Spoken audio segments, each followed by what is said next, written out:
توجہ فرمائے مثال کے ذریعے سے.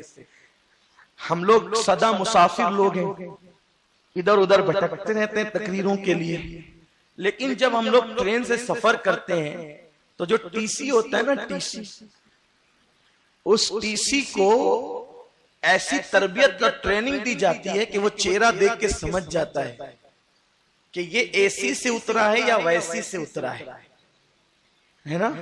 تو اکثر ٹی سی انہی لوگوں کا ٹکٹ چیک کرتا ہے جو ویسی سے یعنی نون اے سی سے اترتے ہیں.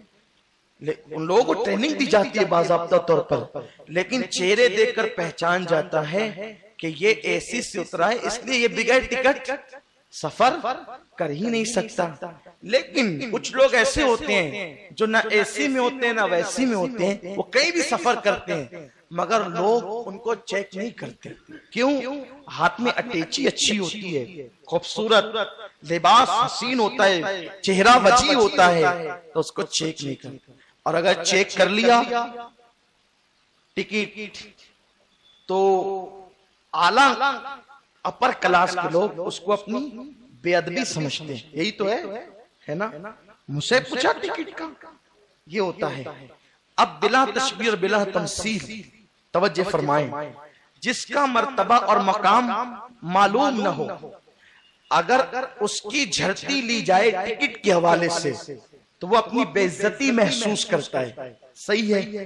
تو جو شخص امام الانبیاء ہو، جو ذات نبیوں کا نبی ہو، رسولوں کا رسول ہو، اگر اس کے دامن میں کوئی چھپا ہو تو ہے کسی فرشتے کو ہمت کہ دامن اٹھا کر اس کو لے جا کر عذاب میں گرفتار کرے؟ ارے نادان، تو یہ فاروق اور صدیق کو کافر کہہ کر کس بلا میں گرفتار ہو رہا ہے کہ معاذ اللہ استغفر اللہ، کہ وہ کس کے دامن میں چھپے ہوئے ہیں جہاں پر فرشتے بھی آواز بلند نہیں کر سکتے. 70,000 جاتے ہیں اور صبح سے شام تک حضور کے روضے کا طواف کرتے ہیں. توجہ کریں، کہاں کا طواف کرتے ہیں؟ کہاں کا؟ حضور کے روضے کا. اب ذرا خیال کریں، جو میں فضیلت بیان کرنے چلا ہوں میرے شیخین کی، میرے آقاؤں کی، اللہ اکبر، حضور کا مزار یوں ہے، حضور کا صلی اللہ علیہ وسلم. ذرا درود پڑھ لیا کریں اچھے انداز سے، صلی اللہ علیہ وسلم. مثال بتا رہا ہوں، حضور کا مزار یوں ہے، یوں آگے کی طرف، اور پھر حضور کے سینے کے پاس صدیق کا سر ہے بالکل قریب میں، اور پھر صدیق کے سینے کے پاس حضرت عمر کا سر ہے.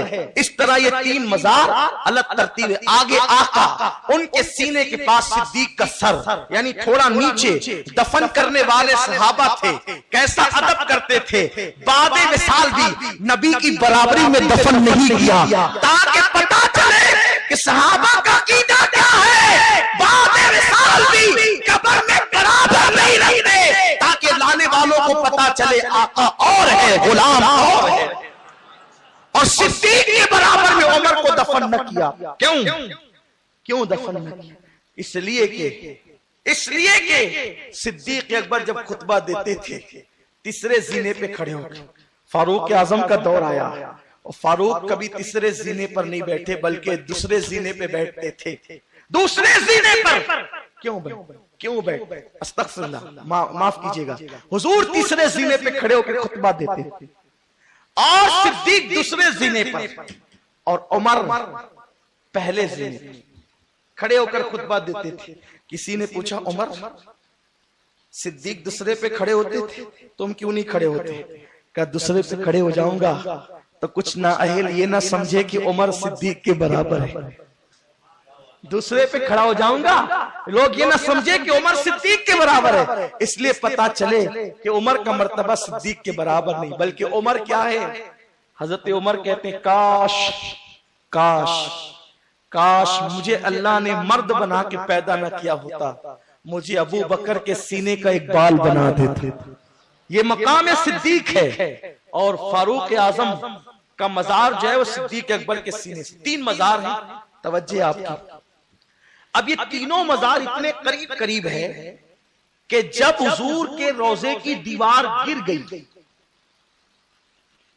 تو کسی کا پیر نظر آنے لگا.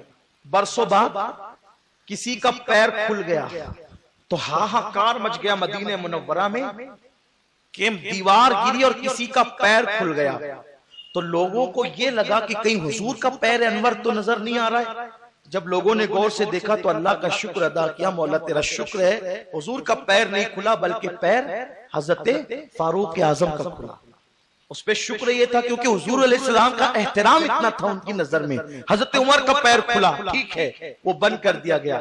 برسوں بعد بھی عمر کا جسم سلامت ہے، یہ تو اپنی جگہ ہے، ٹھیک ہے ہمارا عقیدہ ہے. لیکن بات یہ کر رہا ہوں کہ حضور علیہ السلام کے روضے پر 70,000 فرشتے آتے ہیں اور وہ حضور کے روضے کا طواف کرتے ہیں. حضور کے روضے کا طواف کرتے ہیں، آقا کے روضے کا طواف کرتے ہیں. امام نے فرمایا نا نہیں، امام فرماتے ہیں لاکھوں قدسی ہے کار خدمت پر لاکھوں گردے مزار پھرتے ہیں تو وہ حضور کے روضے کے طواف کے لیے آتے ہیں. تو اب یہ تینوں مزار کے درمیان کوئی فاصلہ نہیں ہے. تو طواف کن قبروں کا ہوتا ہے؟ طواف تو کرنے حضور کی قبر کا آتے ہیں، لیکن وہ صدیق کی قبر کا بھی طواف کرتے ہیں، وہ عمر ابن خطاب کی قبر کا بھی طواف کرتے ہیں.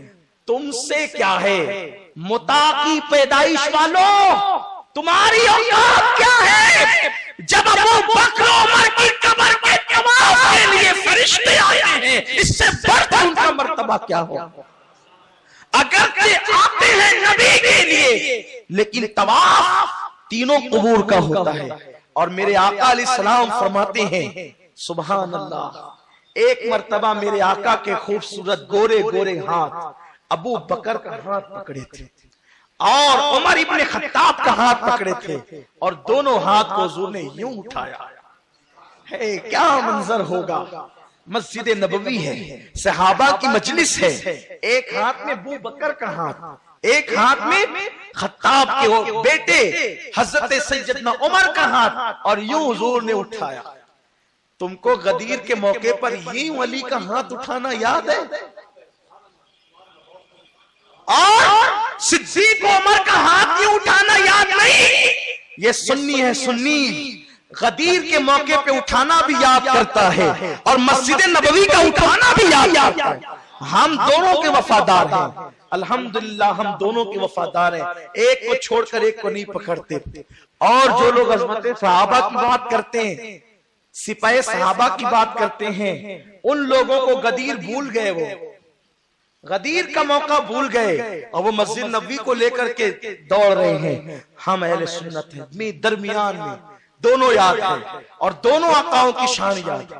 بہرحال تو سرکار نے صدیق کا ہاتھ پکڑ کے یوں اٹھایا، عمر ابن خطاب کا ہاتھ پکڑ کے یوں اٹھایا اور فاروق اعظم اور صدیق اکبر کا ہاتھ اٹھا کر کے حضور کہتے دیکھ رہے ہو صحابہ، صحابہ کو دکھاتے دیکھ رہے ہو. صحابہ کہتے جی یا رسول اللہ. فرمایا ایک مرتبہ یہ منظر تم اور دیکھو گے، ابھی دیکھ لو، ایک مرتبہ یہ منظر تم اور دیکھو گے. صحابہ نے اس کی ہمارے ماں باپ پہ قربان حضور اب یہ منظر کب دکھائیں گے، اب یہ منظر کب دکھائیں گے؟ کہا دیکھو قیامت کے دن میں اسی طرح اٹھوں گا اور ان دونوں کا ہاتھ پکڑ کر محشر میں اسی طرح آؤں گا.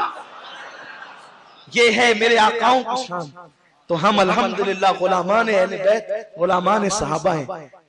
گفتگو ختم کرتے کرتے